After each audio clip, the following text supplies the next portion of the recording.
väljaheited ei ole ainult potis, aga väljaheited võivad olla ka näiteks televiisoris ja arvutis, eks ju. Et massipsühhoos on selline asi, et kuna me oleme üks tervikorganism, siis kõik mõjutab meid, eks ju. Kui sa oled kõva mees nagu Francesca või Silla Prabhupada või ma ei tea, mis pühakut sa nimetada, Jeesus Kristus, no siis sa võid minna, eks ju, vaeste ja kannatajate ja hullude keskele ja rääkida elust ja armastusest, eks ju, mis on hea ja mis on vajalik. Aga kõigepealt peab ennast nagu korda tegema. Ennast korda tegemine tähendab niimoodi, et sa nagu ei vaata seda kräppi nagu. Sa ei vaata õudusfilme, sa ei vaata neid õuduste uudiseid, püüad nagu kõigepealt oma psüühika läbi ilusate asjade, vaatad lilli, liblikaid, eks kuuled ilusat muusikat, eks ju, see on elementaarne, et kui sul on mingi halb uudis, sa lähed ütled sellele inimesele, eks ju, ühele inimesele, sa ei tule kogu seltskonda hüüa, et kõik on pekkis, seal juhtus see ja see on nagu viisakas, sa ütled selle inimesele, et näed, et seal juhtus.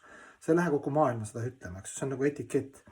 Ja kui on hea uudis, siis ütled kõigile, eks ju, et see on see massipsüühika energia, et kõik need uudised ja see sõjahirm, mis praegu meisse süstitakse, see on nagu ammu olnud, see on kogu aeg olnud, ma olen sündinud selles, eks ju, see Venemaa, Ameerika alguses, eks ju, kommunismi aeg ja kogu aeg need maailm siis terrorismi asjad ja kogu aeg seda nagu toidetakse inimest, seda massipsühhoosi ja siis inimene on siis nagu selles hirmus ja siis õnnetuses. Üks kõva mees ütles ka, et ta üldse need uudised ei vaata, ükskord vaatas, ütles, et nädal aega läks aega, et seda välja endast saada, seda hirmu, et kõik on pekkis, eks ju. Üks kõva vaimne inimene, ta ütles, et tavaliselt ei vaata, ta juba teab need energeetilisi asju, eks ju.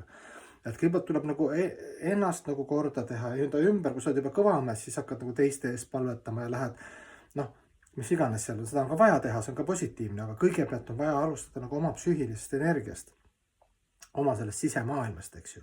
Kui sa sinna lased sisse, sa ei saa aru, et me oleme lahutamatu osake, nagu missugune siis see kärbsepaber me oleme, ma olen sellest rääkinud.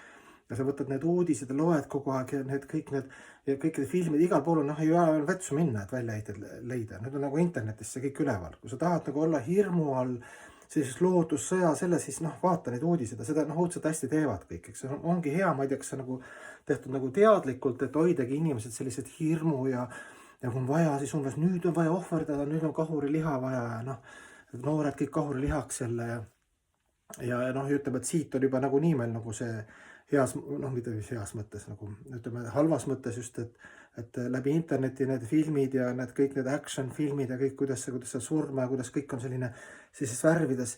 Ja siis me arvame, et siin ei ole fun, et meil on vaja nagu seiklust ja värki, kuna me ei oska seda seiklust ja fun'i nagu need ilusate selgetes asjades leida.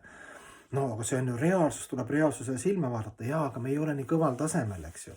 Et seda võib ikka teada ja vaadata korraks nii, et sa tead, mis toimub, aga enamus aja me peame tegelema hoopis kõrgete ja hoopis ilusate asjadega, et hoida oma energeetika, mitte rohkem neid punkte, see tõstab nagu teadust. Need väikseid hingekesi, eks ju, kes üritavad nagu ikkagi seda nagu, vaadata aegluubis Lilleaasa videos, eks ju.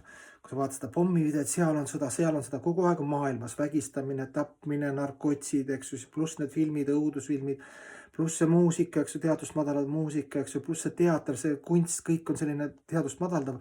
Ja siis mõtled, et huvitad, miks ma antidepressante võtan, eks ju. Sest oma ruutmeetrisse sa oled lasknud sisse selle väljaheite nagu.